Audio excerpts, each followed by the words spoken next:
My name is Stanley and I'm 62 years old. I've been a retired engineer living in Seattle for the past 3 years.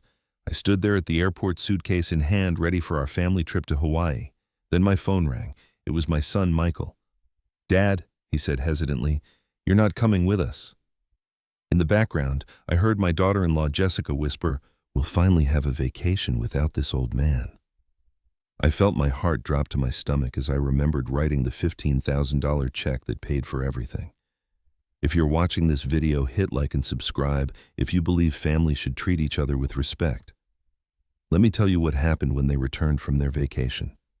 After my wife Sarah passed away from cancer, I was left to raise our son Michael on my own. He was just 12 years old, a quiet boy who spent most of his time reading books or playing video games in his room. The first year without Sarah was the hardest. I would often find Michael sitting in her favorite chair holding one of her sweaters, tears silently streaming down his face. I made the decision then that I would do whatever it took to give him a good life. I turned down promotions that would have required more travel, choosing instead to stay close to home.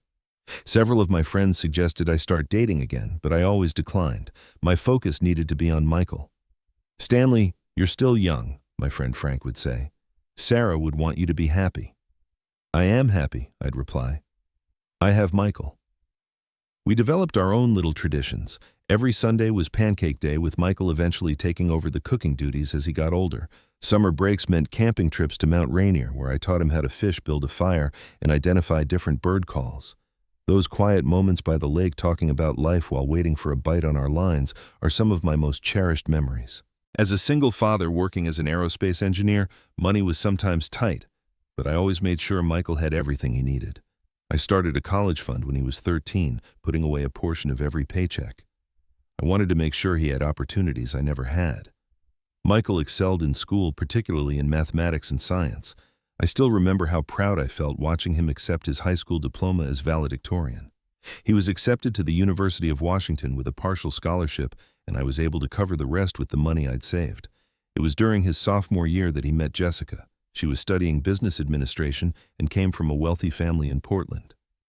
The first time Michael brought her home for dinner, I noticed how she glanced around our modest house with barely disguised disapproval. "It's very cozy," she said in a tone that suggested she meant the opposite. Despite my reservations, I welcomed her warmly. Michael seemed happy, and that was what mattered to me. I continued to host Sunday dinners now, with Jessica joining us. I made an effort to learn her preferences, switching from my standard meat and potatoes to more sophisticated dishes I found in cookbooks.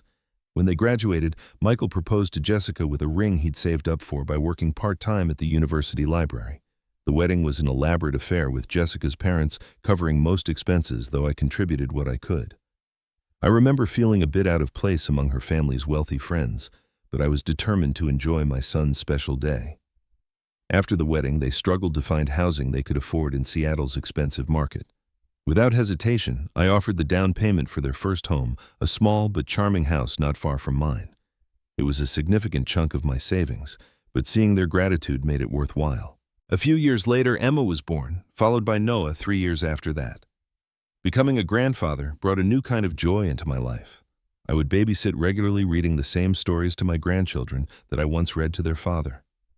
Emma, bright and curious, like her father, would ask endless questions about how things worked. Noah, more reserved but equally intelligent, would sit for hours building intricate structures with his blocks. For years, everything seemed perfect. I had a good relationship with my son, adorable grandchildren, and I'd made peace with the idea of growing old alone. But looking back, I can see now that the cracks in our relationship were already forming hairline fractures that would eventually break wide open. The first real sign of trouble came during a Sunday dinner about 4 years ago. Jessica arrived wearing expensive new jewelry, complaining about how difficult it was to find good help for their house cleaning. "You know," she said, glancing pointedly at my living room, "you really should consider hiring someone to come in once a week, Stanley. These dust bunnies are probably affecting your health." Michael laughed uncomfortably, but didn't defend me. That was new. In the past, he would have gently redirected the conversation or later apologized for Jessica's bluntness. This time, he said nothing. Over the next few months, I noticed more changes. Phone calls that once lasted half an hour dwindled to 5 minutes. Invitations to family events came later and later, sometimes only days before, as if I were an afterthought. When I did attend, Jessica would make comments about my clothes, my car, even the gifts I brought for the children. "The kids have so many stuffed animals already, Stanley," she said one Christmas, barely hiding her disdain for the handcrafted bears I'd spent months making. "Maybe next time a gift card to Nordstrom would be more appropriate." Again. Michael remained silent, avoiding my eyes. Jessica came from considerable wealth. Her father owned a chain of successful car dealerships across the Pacific Northwest, and she had grown up accustomed to luxury. Their wedding had been featured in a local magazine, with her dress alone costing more than I made in a month. In contrast, I'd always lived modestly. My home was comfortable, but not fancy, my car reliable rather than flashy. I'd been raised to believe that what mattered was family integrity and hard work, not material possessions. As Jessica's influence over Michael grew stronger, I watched my son transform. The boy who once enthused about our camping trips now complained about mosquitoes and dirt.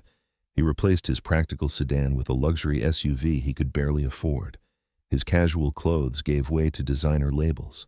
"Dad, don't you think it's time to upgrade a few things?" Michael asked during one visit, gesturing at my well-worn recliner. "You're not exactly hurting for money." That was true. I had saved diligently throughout my career and had a comfortable retirement fund, but I didn't see the point in replacing things that still worked perfectly well. What Michael didn't understand was that I had been conservative with my spending precisely so I could help him and his family when needed. The real turning point came during Michael's 35th birthday party. Jessica had organized an extravagant celebration at an upscale restaurant. I arrived early, dressed in what I thought was my best suit, only to feel immediately out of place among the stylish crowd. As I approached their table, I overheard Jessica speaking to her mother. "It's such a burden having to include Stanley in everything," she said, unaware I was within earshot. "He just doesn't fit with our lifestyle." Michael agrees, but feels obligated. The words stung, but what hurt more was seeing Michael nodding along, adding, "It's complicated. He's my dad, but sometimes it's just easier when he's not around." I almost turned around and left right then, but I didn't want to create a scene. Instead, I plastered on a smile and pretended I hadn't heard a thing. Throughout the evening, I noticed how Michael and Jessica interacted with their other guests, laughing and engaging in animated conversations, while their interactions with me were polite but perfunctory. After that night, the invitations to family events became even less frequent. I learned about Noah's first soccer game from a neighbor who happened to be there. Emma's piano recital was mentioned only after it had already taken place. "Oh, did we forget to tell you it wasn't anything special anyway?" Jessica said dismissively when I asked about it. Trying to salvage our relationship, I made more efforts to fit into their world. I bought new clothes, renovated parts of my house, even took cooking classes so I could prepare meals that met Jessica's standards. But nothing seemed good enough. The final straw came when I discovered they had spent Christmas in Aspen without even telling me. I found out only when Michael accidentally mentioned it during a phone call in January. Feeling increasingly isolated, I decided on one last attempt to reconnect with my family. I proposed an all-expenses-paid vacation to Hawaii, a chance for us all to spend quality time together in a beautiful setting. To my surprise and delight, they accepted enthusiastically. "That sounds wonderful, Dad," Michael said. "The kids have been begging to go somewhere tropical." For the first time in months, I felt hopeful that we could repair our relationship. Little did I know what they were really planning. I spent weeks researching the perfect Hawaiian vacation. I wanted everything to be special for all of us, but especially for Emma and Noah. I remembered how much Michael had loved our family trips when he was their age, and I hoped to create similar memories for my grandchildren. After consulting with a travel agent who specialized in family vacations, I settled on a luxury resort on Maui that offered activities for both adults and children. The package included ocean view suites, a rental car, and access to all the resort's amenities.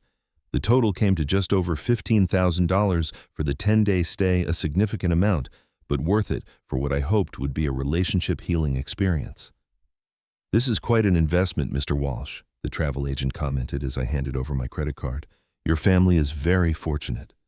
"They're worth every penny," I replied, imagining the children's faces when they saw the ocean.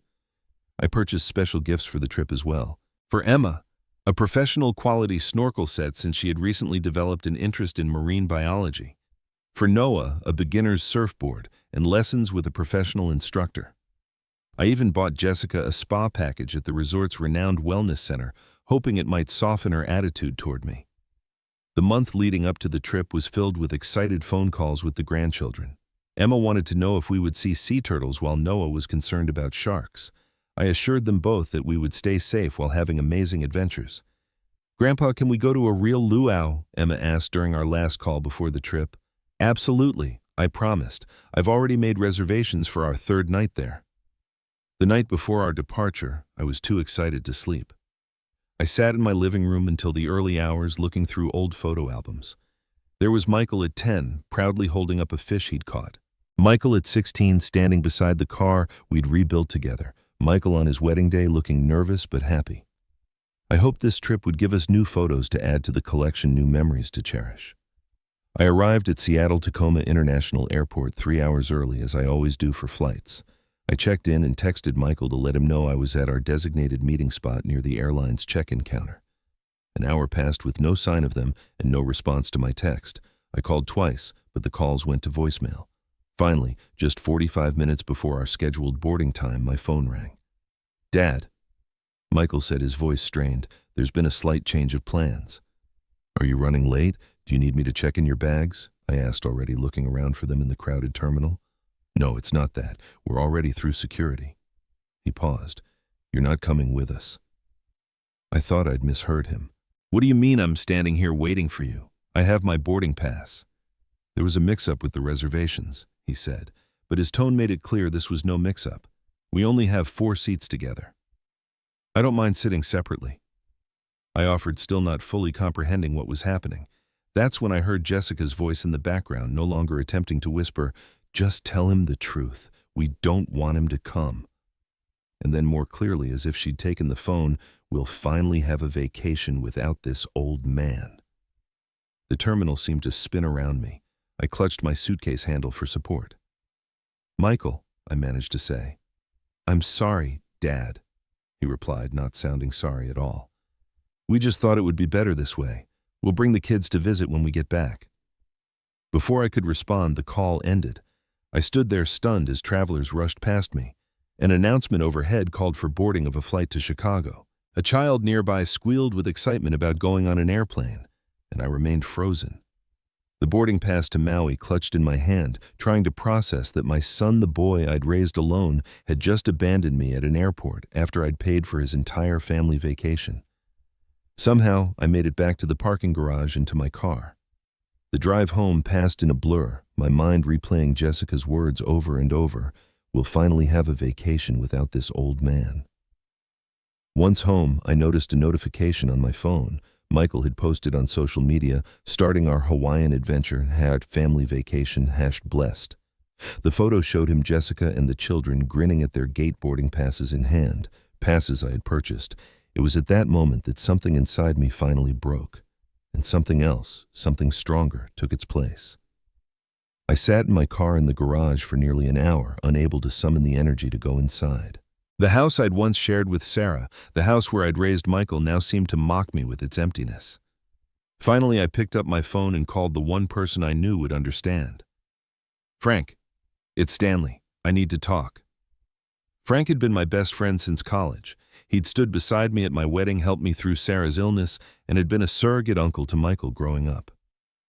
"What's happened?" he asked immediately, recognizing the distress in my voice. I explained the situation, my voice breaking several times as I recounted Jessica's cruel words and Michael's betrayal. "Those ungrateful little—" Frank didn't finish the sentence. "Stan? I've held my tongue for years because I didn't want to come between you and your son, but this is the last straw. They've been using you as their personal bank account for too long." "What do you mean? Don't play dumb with me." "The down payment on their house, the private school tuition for the kids, the new car when Michael dented his last one. And how many times have they had unexpected expenses that required your help?" I hadn't thought about it that way. Yes, I'd helped them financially over the years, but that's what parents do, isn't it? I'd wanted to make their lives easier, to give them opportunities.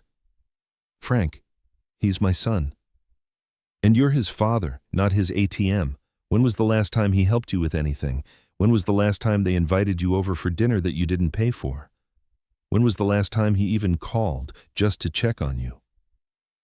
Frank's questions hung in the air, and I couldn't find answers that didn't hurt. That evening, I went through my financial records, something I hadn't done comprehensively in years. What I found shocked me. Over the past 5 years, I'd given Michael and Jessica over $180,000, not including the Hawaii trip. House repairs, car payments, school tuition, credit card debt they'd claimed was a one-time thing. The list went on and on. Yet despite claiming financial hardship whenever they asked for money, their social media told a different story. Designer clothes, expensive restaurants, a ski trip to Vail last winter that I'd known nothing about. How had they afforded these luxuries while simultaneously needing my help to pay their property taxes? The answer was becoming painfully clear. I discovered something else disturbing as I dug deeper. 3 years ago, I had loaned them $60,000 for what they called house renovations. I'd transferred the money directly to their joint account, trusting Michael's promise to pay me back as soon as possible. Not only had they never repaid a single dollar, but I now found photos posted during that time period showing them on a European vacation, staying at 5-star hotels in Paris, Rome, and Barcelona. The renovation, a simple bathroom update that couldn't have cost more than $15,000. I felt like a fool. All these years I'd believed I was helping my son build a good life for his family. Instead, I'd been funding a lifestyle far beyond what they could actually afford, enabling their deception, and worst of all, earning nothing but their contempt in return. That night I made a decision. It was time for Michael and Jessica to learn about consequences. The next morning I called my lawyer, Theodore Simmons. I'd known Ted for decades, and he had handled all my legal affairs since Sarah's passing. "Ted, I need your help with something urgent." We met for lunch and I laid out the situation, including the discovery that Michael and Jessica had been systematically taking advantage of me financially. "What many people don't realize," Ted explained after listening carefully, "is that gifts and loans are very different things legally. If you can document that some of these transfers were intended as loans with expectations of repayment, we have options." I pulled out the folder I'd brought. I have texts, emails, even a handwritten note for the biggest amount. Michael explicitly promised to repay me. Ted nodded approvingly. "That's good. Now what exactly do you want to achieve here?" "I want my son back," I said honestly. "But I know that might not be possible. At the very least, I want them to understand they can't treat people this way, especially family, and I want to protect what's mine." Over the next few days, Ted and I worked together to develop a plan. I also consulted with my financial advisor and a locksmith. By the end of the week, I was ready. First, I changed my will. Previously, Michael had been my primary beneficiary with provisions for my grandchildren. Now I established a trust for Emma and Noah that would provide for their education and give them access to funds when they turned 25, but only if they met certain conditions related to education and character.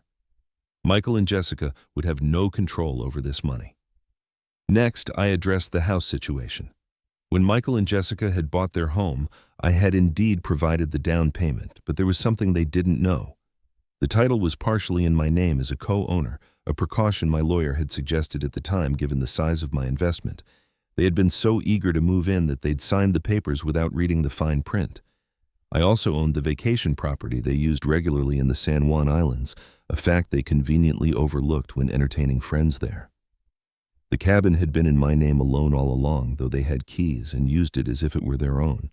Most significantly, I discovered through my investigation that Michael had been planning to sell shares in a small business I'd invested in years ago, shares that were held jointly in our names, but that he had no legal right to liquidate without my consent. The paperwork he'd prepared included a signature that looked like mine, but definitely wasn't.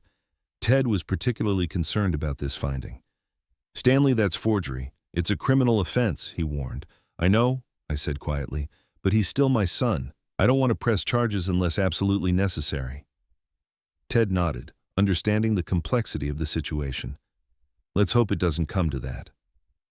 With all the legal groundwork laid, I moved to the final phase of my plan. I contacted a locksmith and had all the locks changed at both the San Juan cabin and the house where Michael and Jessica lived.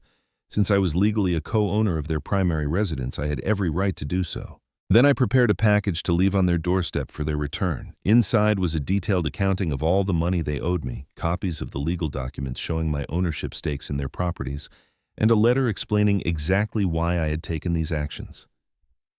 As I sealed the envelope, I felt a strange mixture of sorrow and resolve. This would hurt Michael, I knew. But sometimes the most loving thing a parent can do is allow their child to face the consequences of their actions. "I'm sorry it came to this, Michael," I whispered to the empty room. "But you left me no choice." While Michael and his family enjoyed their Hawaiian vacation, I set my plan in motion. The locksmith arrived promptly at 8 in the morning, a friendly older gentleman named Ray, who didn't ask questions as he went about changing the locks on the main house. "All done, Mr. Walsh," he said, handing me the new keys. "Need anything else changed while I'm here?" I hesitated, then decided to be thorough. "The garage and back door as well, please." As Ray worked, I walked through the house that Michael and Jessica had been living in, the house I had helped them buy. It was immaculately decorated with expensive furniture and artwork that must have cost thousands.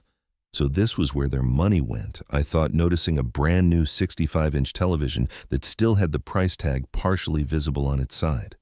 In the master bedroom, Jessica's closet revealed dozens of designer shoes and handbags, many still with tags attached. Michael's side wasn't much better, with custom suits and watches I knew cost more than a month of his salary. The children's rooms were similarly overflowing with toys, many looking barely touched. It pained me to think of how Emma and Noah were being raised in this atmosphere of excess and entitlement. After the locksmith finished, I called a moving company I'd hired. They arrived with a truck and began carefully packing Michael and Jessica's personal belongings. I supervised to ensure nothing was damaged, directing the movers to place everything in a secure storage facility I'd rented. "Family moving out?" one of the movers asked conversationally. "Something like that," I replied, not wanting to get into details. By late afternoon, the house was empty except for the furniture I'd purchased when they first moved in. I placed the package I'd prepared on the front step, secured so it wouldn't blow away. Back at home, I received a call from my bank. The representative was concerned about some unusual activity on my joint account with Michael. "Mr. Walsh, there was an attempt to transfer $50,000 from your joint account to a private account we don't recognize. Given the size of the transfer, we wanted to verify this was authorized by you." I felt a chill run down my spine. No, it absolutely was not authorized. When did this happen? The request came through our online system yesterday at approximately 3 p.m. Pacific time. They would have been in Hawaii already on their vacation. Michael had tried to take $50,000 from our joint account without telling me, likely anticipating I would discover his other financial deceptions. "Please freeze that account immediately," I instructed, "and I'd like to come in today to remove my name from it entirely." The bank representative assured me they would handle it right away and scheduled an appointment for me that afternoon. I spent 2 hours at the bank closing joint accounts and ensuring Michael would no longer have access to any of my funds. As I drove home, my phone buzzed with a text from Michael. "Dad tried to handle some business while on vacation, but having trouble with the bank. Can you call them and authorize a transfer? It's for a great investment opportunity. We'll tell you all about it when we get back." I didn't respond. The next day I met with Ted again to show him what I discovered about the attempted transfer. "This strengthens our position considerably," Ted said, reviewing the bank's documentation. "Attempting unauthorized transfers of this size could be considered fraud." "I still don't want to press charges," I reminded him. "I understand, but having this evidence will be helpful if things get contentious." I nodded, hoping it wouldn't come to that, but preparing for the possibility. The final piece of my plan involved hiring a private investigator to look into Michael and Jessica's finances more thoroughly. It wasn't a decision I made lightly, but I needed to know exactly what I was dealing with. 3 days later, the investigator delivered his report. It was worse than I'd imagined. Michael and Jessica were deeply in debt with multiple maxed-out credit cards and a home equity line of credit they'd taken out without my knowledge possible, because while I was a co-owner, I wasn't listed on their mortgage. They had also been making inquiries about selling the family business shares, reaching out to potential buyers through an intermediary. Most disturbing of all, the investigator found evidence that Jessica had been researching elder care facilities and the legal requirements for establishing guardianship over aging parents. I was in excellent health for my age, active and completely independent. There was absolutely no reason for her to be looking into these options unless they were planning to try to gain control of my assets by declaring me incompetent. The revelation left me breathless with anger and hurt. Not only had they been using me, but they were actively plotting against me, my own son and his wife. I spent the evening sitting in Sarah's old rocking chair, wondering where I had gone wrong. Had I spoiled Michael? Had I failed to teach him proper values, or was this all Jessica's influence? In the end, I realized it didn't matter. Whatever the cause, Michael was an adult who had made his choices, and now he would have to live with the consequences of those choices. I called Frank to update him on everything I'd discovered and done. "Are you sure you want to go through with this?" he asked. "It's not too late to change your mind." "I'm sure," I said firmly. "They need to learn that actions have consequences, and frankly, I need to stand up for myself." "I'm proud of you, Stan," Frank said. "Sarah would be too." The next day, I checked the flight information and confirmed that Michael and his family would be returning from Hawaii. I asked Frank to drive past their house in the evening to let me know when they arrived. Then I sat in my living room, phone in hand, waiting for the call I knew would come. Frank called me around 8 in the evening. "They just pulled up in an airport taxi," he reported. "Lots of luggage and shopping bags. They look very tanned and relaxed." "Thanks for letting me know. I'll talk to you tomorrow." My voice sounded calmer than I felt. "Good luck, Stan. Stay strong." I sat in my favorite chair, the one that had belonged to Sarah, and waited. The house was quiet except for the ticking of the grandfather clock in the hallway, a wedding present from Sarah's parents all those years ago. I found myself counting the ticks, anything to distract from the anxiety building in my chest. 27 minutes later, my phone rang. Michael's name flashed on the screen. I took a deep breath and answered. "Hello, Michael. How was Hawaii?" "Dad, what the hell is going on?" His voice was a mixture of anger and panic. "Our keys don't work. There's nothing in the house, and we found this crazy package on the doorstep." "I see you've opened it then," I said evenly. "Is this some kind of joke you changed the locks on our house?" "On my house," I corrected him. "If you read the documents carefully, you'll see I'm a legal co-owner, and given recent events, I felt it necessary to protect my investment." There was a moment of stunned silence before Jessica's voice cut in, shrill and accusatory. "You can't do this. We have children. Where are we supposed to go?" "I've paid for a hotel room for you for the next 3 nights, I informed them. "The reservation information is in the package. That should give you time to make other arrangements." "Other arrangements?" Michael sputtered. "This is our home." "A home you've been living in largely thanks to my financial support," I reminded him. "Support that has been consistently taken for granted and frankly abused." "What are you talking about?" "Michael, please don't insult my intelligence. The unauthorized transfer attempt from our joint account and the plans to sell business shares that aren't yours to sell, the years of loans that were never repaid, and let's not forget the vacation I just paid for the one I was explicitly uninvited from at the last moment." Another silence, this one longer and heavier. "That was Jessica's idea." Michael finally said, his voice smaller. "Excuse me." Jessica's outraged voice echoed in the background. "And you went along with it," I pointed out. "Just like you've gone along with everything else. I raised you better than this, Michael." "Dad, look, we can explain everything. There are misunderstandings here." "I'm sure there are," I agreed, "and I'm willing to listen, but not tonight. Tonight, you and Jessica need to go to the hotel, get some rest, and think very carefully about the kind of relationship you want with me moving forward."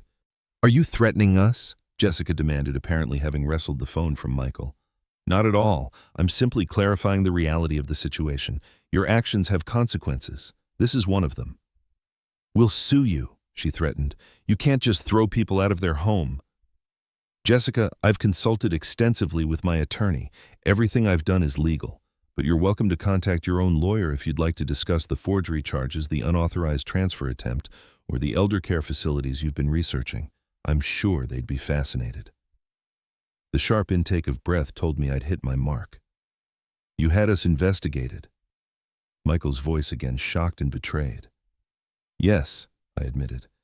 "After what happened at the airport, I needed to understand exactly what I was dealing with. I wish I hadn't found what I did." "Dad, please." Michael's voice cracked. "The kids are tired. We just got back from a long flight. Can't we talk about this tomorrow? Can you just give us the keys tonight and we'll sort everything out in the morning?" For a moment, my resolve wavered. Emma and Noah hadn't done anything wrong. They were innocent in all this. "The children can come stay with me tonight if they like," I offered, "but you and Jessica will need to use the hotel." "Like hell we're sending our kids to stay with you after this," Jessica spat. "Then I suggest you head to the hotel. The reservation is under your name, Michael. And yes, we can talk more tomorrow. Call me when you're ready to have an honest conversation." I ended the call, my hand shaking slightly. My phone immediately began buzzing with text messages which I ignored. Then it rang again, this time showing Linda's number, Michael's mother-in-law. I declined the call. Over the next hour, I received calls from Jessica's father, her sister, and even their neighbor, wondering why Michael and Jessica were sitting in their car in the driveway with all their luggage. I let each call go to voicemail.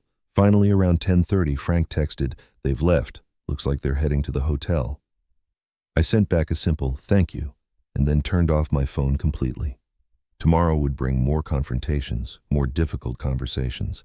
But tonight, I had stood my ground. For the first time in years, I'd prioritized my own well-being over Michael and Jessica's demands.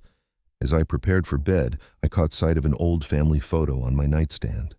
Michael, at 16, standing proudly beside the car we'd rebuilt together. His smile was genuine, his eyes bright with accomplishment and affection. Where did that boy go? I wondered aloud, touching the frame gently.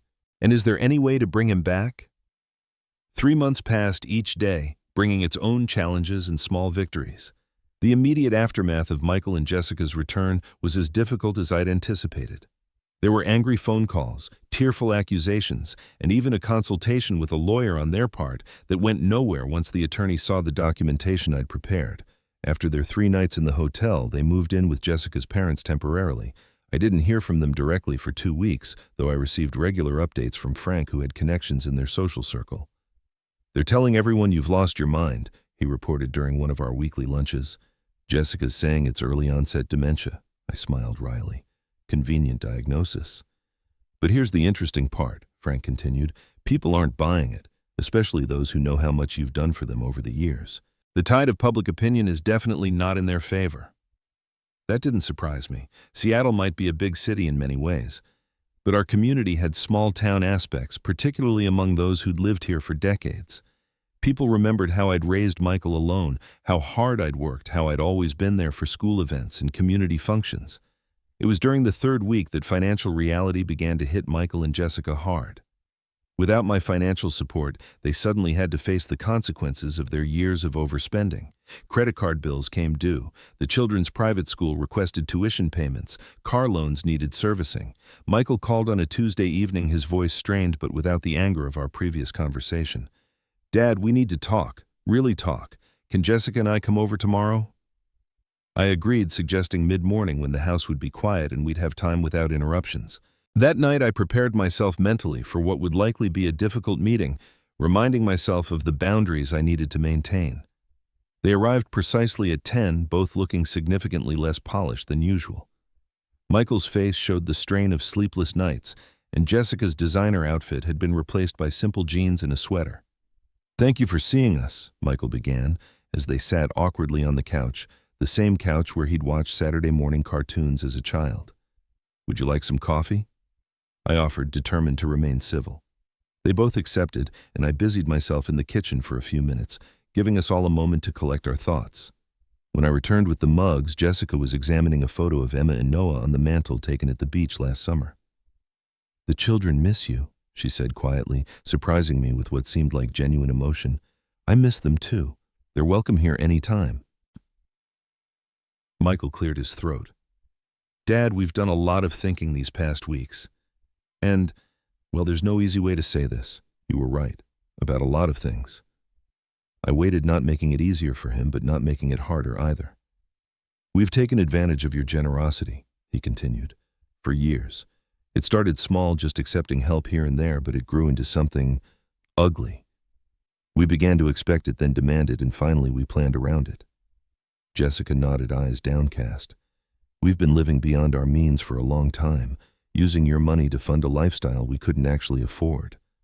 "And the Hawaii trip?" I asked, the wound still fresh. Michael winced. "That was inexcusable. Jessica's parents were pressuring us to take a big family vacation with them this summer, somewhere impressive they could post about on social media.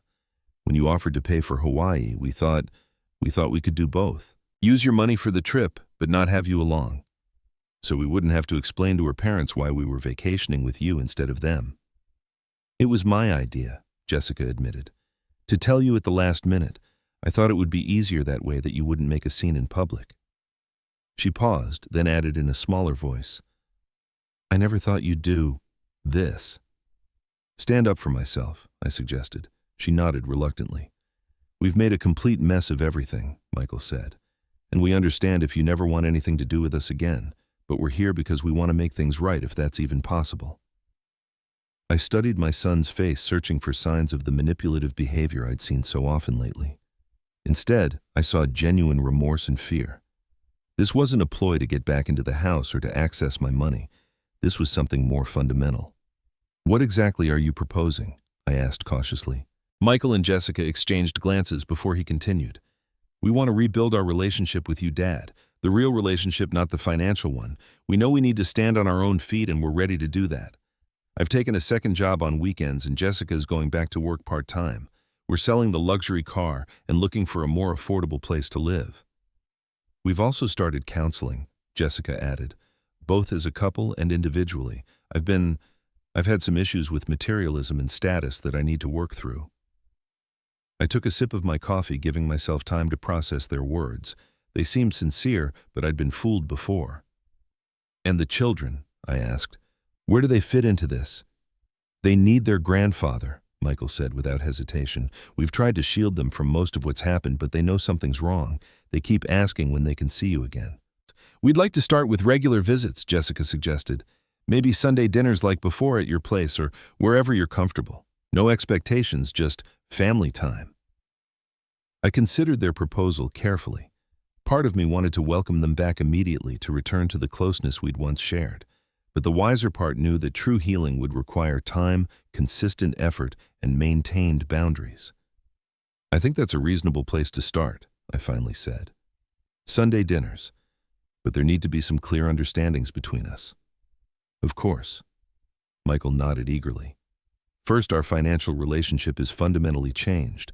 I will not be providing regular support anymore. In emergencies for the children's education or other truly important matters, we can discuss specific help, but the days of open-ended financial assistance are over. They both nodded. Second, I expect complete honesty from now on. No hidden agendas, no manipulation. Absolutely, Michael agreed. Third, I'd like to reestablish my relationship with Emma and Noah independently. Regular time with them that isn't contingent on other factors. They'd love that, Jessica said, surprising me again with her easy agreement. And finally, I said, looking directly at Jessica, I need to be treated with respect, not as an ATM, not as an inconvenience, but as a member of this family who deserves basic courtesy. Jessica met my gaze steadily. You have my word, and my sincere apology for how I've treated you. Mine too, Dad, Michael added. We've been terrible, and you had every right to do what you did. We talked for another hour, working out practical details. I agreed to allow them to return to the house under a formal rental agreement, paying a fair market rate that Ted would help establish. They would be responsible for all utilities and maintenance. If they demonstrated reliability over the coming year, we could discuss potentially restructuring the ownership arrangement. As they prepared to leave, Michael hesitated at the door. Dad, there's one more thing. I found this when we were packing up at Jessica's parents' house. He handed me an envelope. Inside was a handwritten letter I'd sent him when he left for college, full of pride and advice and fatherly love. He'd kept it all these years. I want to be the son who deserved this letter, he said, his voice thick with emotion. I lost my way for a while, but I'm finding it again, with your help if you're willing. For the first time since the airport incident, I embraced my son. I'm willing, I whispered. I've always been willing. After they left, I sat in Sarah's rocking chair reflecting on the morning's conversation. Was I being naive to trust them again? Perhaps, but family relationships are rarely simple equations of logic. They're messy, complex, and deeply rooted in our hearts. The grandfather clock chimed noon, and I thought about what Sarah would say if she were here. She always believed in second chances, in the capacity for people to grow and change, but she was no pushover either. Trust but verify, I murmured to myself, one of her favorite sayings. That would be my approach moving forward. The next Sunday, Michael, Jessica, and the children came for dinner. It was awkward at first, conversations stilted and careful. But then Emma showed me her science project about volcanoes, and Noah wanted to know if I would help him build a model airplane, and gradually the tension began to ease. By the time they left, something had shifted. Not a complete restoration, but a beginning. A path forward that acknowledged the past without being trapped by it. Over the next few months, these Sunday gatherings became a regular fixture again. Sometimes we'd go to the park or a museum, other times just stay at my house playing board games or watching movies. Michael and Jessica maintained their financial independence, sometimes struggling, but never asking for bailouts. Watching them work through these challenges, I saw my son becoming the man I'd always hoped he would be: responsible, compassionate, and genuine. Jessica, too, was changing, finding value in things that couldn't be bought with money or displayed on social media. One evening as we were cleaning up after dinner, Michael asked, "Do you think we'll ever get back to where we were before, Dad?" I considered his question carefully. "No," I finally replied. "And that's probably a good thing. Where we were before wasn't healthy for any of us. I was enabling bad behavior, and you were learning the wrong lessons. What we're building now is something better, something real." He nodded slowly, understanding. "I think you're right." The truth is, love sometimes requires difficult choices. It means setting boundaries, demanding respect, and allowing people to experience the consequences of their actions. These aren't acts of punishment, but acts of care, both for yourself and for those who need to learn and grow. I don't know what the future holds for Michael, Jessica, and me. Healing takes time, and trust, once broken, is rebuilt slowly. But I do know that by standing up for myself, I gave all of us the chance for something authentic, and that's worth more than any vacation could ever be. Have you ever had to set difficult boundaries with family members who were taking advantage of your generosity? What did you do, and how did it turn out? Share your experiences in the comments below. If this story resonated with you, please hit the like button and subscribe to hear more real-life stories about family relationships and the courage to stand up for yourself. Thank you for listening, and remember that true love includes both kindness and healthy boundaries.